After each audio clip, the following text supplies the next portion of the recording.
সুখী ইসলাম লিখেছেন, স্বপ্নে প্রতিনিয়ত শারীরিক সম্পর্ক করা দেখা নাজায়েজ সম্পর্কের সাথেও জেনা করা দেখলে কি হবে? কোর্ট থেকে কাগজ এনে সাইন করে নিলে কি বিয়ে হবে? আকিল হোসেন লিখেছেন, নেক সন্তান পাওয়ার কোনো আমল আছে কিনা? জীবিত মা বাবার গুনাহার জন্য কি তাহাজ্জুদ বা অন্যান্য সালাতে আল্লাহর কাছে তাদের জন্য মাহমুদুল সরকার সোয়াদ আপনি লিখেছেন, কোর্ট থেকে কাগজ এনে সাইন করে নিলে কি বিয়ে হবে? কোর্ট থেকে কাগজ এনে সেখানে আপনি সাইন করে নিলে বিয়ে হবে কিনা? উত্তর হলো যে সেখানে যদি স্বামী স্ত্রী উভয়ে দুজন সাক্ষীর সামনে এক জায়গায় লেখা থাকে, আমি প্রস্তাব করলাম, অপরপক্ষ বলে আমি কবুল করলাম, এরকম লেখাজোখা থাকলে সেটা জায়েজ হবে। বাট শুধুমাত্র কাবিননামাতে স্বামীর ঘরে স্বামীর নাম, স্ত্রীর ঘরে স্ত্রীর নাম লেখা থাকলো আর সেখানে সই করে দিলেন, এতে কিন্তু বিয়ে হবে না। লিখিত ফরম্যাটে বিয়ে হতে হলে এক পক্ষের প্রস্তাব থাকতে হবে যে অমুকের সন্তান, অমুকের কন্যা অমুকের সাথে এত টাকা মোহরের বিনিময়ে বিয়ের প্রস্তাব করছি, অপর পক্ষ লিখবে আমি কবুল করেছি। এরকম ফরম্যাট যদি থাকে সেখানে স্বাক্ষর করলে বিয়ে হতে পারে। সুখী ইসলাম লিখেছেন, স্বপ্নে প্রতিনিয়ত শারীরিক সম্পর্ক করা দেখা নাজায়েজ সম্পর্কের সাথেও জেনা করা দেখলে কি হবে? এর কারণে কোনো গুনাহ হবে না, কারণ স্বপ্নে আপনি যা দেখছেন সেটি আপনার নিজের নিয়ন্ত্রণে দেখছেন না, যার কারণে স্বপ্নে আপনি এরকম কোনো কিছু দেখলে এর কারণে আপনার জেনার গুনাহ হবে ব্যাপারটা সেরকম না। তবে সাধারণত অনেকে আপনার জাগ্রত অবস্থায় যেগুলোকে নিয়ে জল্পনা কল্পনা অনেক বেশি করে, ঘুমলে অনেক সময় সেগুলো স্বপ্ন দেখে। তো সেই রকম যদি হয় তাহলে সেক্ষেত্রে আপনার জাগ্রত অবস্থায় হারাম কল্পনা করা আপনাকে বন্ধ করতে হবে, কারণ হারাম কল্পনা করলে সেটি কিন্তু গুনাহ হবে, কারণ সেটি আপনার ইচ্ছাকৃত আপনি করছেন এবং সেটি আপনি নিয়ন্ত্রণ করতে পারেন, বিধায় সেটি নিয়ন্ত্রণ করতে হবে। এর বাইরেও যদি আপনি এগুলো নিয়ন্ত্রণ করার পরও আপনি স্বপ্নে দেখেন তাহলে সেক্ষেত্রে তার কারণে গুনাহ হবে না। প্রয়োজন আপনি শোয়ার সময় 3 কুল পড়ে সূরা ইখলাস, সূরা ফালাক, সূরা নাস 3 বার পড়ে হাতে ফুৎকার দিয়ে পুরো শরীর মুছে নেবেন। এটি সুন্নাহ, ঘুমের আগে প্রতিদিন এটি করবেন। ওযু করে ঘুমালেন, ডান কাত হয়ে ঘুমালেন, দোয়া দরুদ পড়ে ঘুমালেন, আল্লাহ তাআলা আশ্রয় নিলেন, ইনশাআল্লাহ আল্লাহ তাআলা আপনাকে হেফাজত করবেন। আকিল হোসেন লিখেছেন, নেক সন্তান পাওয়ার কোনো আমল আছে কিনা?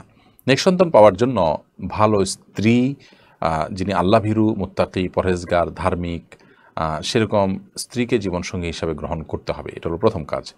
দ্বিতীয় কাজ হলো স্ত্রী সবারের সময় আল্লাহ সুবহানাহু ওয়া তাআলার কাছে একটা দোয়া পেশ করতে হয়, আল্লাহুম্মা জান্নিবনা ওয়া জান্নিবিশ শাইতানা মা রাযাকতানা। আল্লাহ আমাদেরকে শয়তান থেকে এবং আমাদেরকে যে সন্তান আপনি দান করবেন সেই অনাগত সন্তানকেও আপনি শয়তান থেকে রক্ষা করবেন। এর মাধ্যমে কিন্তু সন্তান যেন নেককার হয় সেই দোয়াই আল্লাহ তাআলার কাছে করা হয়। সেই সাথে আল্লাহ তাআলার কাছে সাধারণ দোয়াগুলো করা যেতে পারে। সূরা ফুরকানের 14 নম্বর আয়াতে যে দোয়া আছে, রব্বানা হাব লানা মিন আজওয়াজিনা ওয়া যুররিয়াতিনা কুররাতা আয়ুন। আল্লাহ আমাদের জীবনসঙ্গী এবং সন্তান সন্ততিদেরকে আপনি আমাদের চক্ষু শীতলকারী বানিয়ে দিন এবং আমাদের মুত্তাকিদের ইমাম বানিয়ে দিন।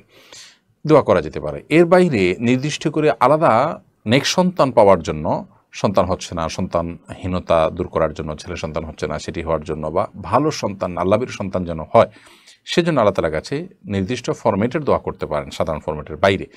সেই দোয়া বিভিন্ন নবী রাসূলগণ করেছেন, ইব্রাহিম আলাইহিস সালাম করেছেন, জাকারিয়া আলাইহিস সালাম করেছেন। যেমন রব্বি হাবলি মিনাস সালিহিন, হে আল্লাহ আপনি আমাকে নেককার সন্তান দান করুন। রব্বি লা তাদারনি ফারদা ওয়া আনতা খায়রুল ওয়ারিসিন, হে আল্লাহ আপনি আমাকে একা রেখে দিবেন না, আপনি সর্বোত্তম ওয়ারিস।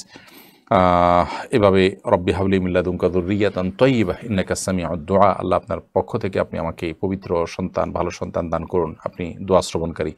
এইভাবে এই দোয়াগুলোর মাধ্যমে আল্লাহ তাআলার কাছে নেক সন্তান কামনা করা যেতে পারে। দোয়াগুলো পড়ার নির্দিষ্ট কোনো সময় নেই, যে কোনো সময় আমরা আল্লাহর কাছে বেশি বেশি অর্থ বুঝে বুঝে নিবেদন করতে পারি। মাহফুজ জামান আপনি লিখেছেন, জীবিত মা বাবার গুনাহার জন্য কি তাহাজ্জুদ বা অন্যান্য সালাতে আল্লাহর কাছে তাদের জন্য মাপ চাওয়া যাবে? জীবিত মা বাবার গুনাহের জন্য অবশ্যই আল্লাহ তাআলার কাছে আপনি মাপ চাইতে পারেন, সেটা তাহাজ্জুদে চাইতে পারেন, অন্যান্য সালাতে দোয়া কবুলের জায়গাগুলোতে মাসনুন দোয়া দিয়ে আল্লাহ তাআলার কাছে আপনি নিবেদন করতে পারেন। সালাতের পরে দোয়া কবুল হয় সেই সময় দোয়া করতে পারেন। অবশ্যই আপনি আল্লাহ তাআলার কাছে আপনার বাবা মার ক্ষমা প্রার্থনা তাদের জন্য আপনি করবেন, দোয়া করবেন। সাদিন আহমেদ আপনি লিখেছেন, আমার বাবা নামাজ পড়েন না, অনেক চেষ্টা করেও নামাজ পড়াতে পারি না, কিন্তু বাবার সাথে তো উচ্চ গলায় কথাও বলতে পারি না, এখন আমি কি করে বাবাকে নামাজের দিকে আনবো? ভাই সাদিন, বাবাকে নামাজের দিকে আহ্বান করার জন্য আপনি বিনম্রভাবে এবং সুন্দরভাবে তাকে আহ্বান করবেন।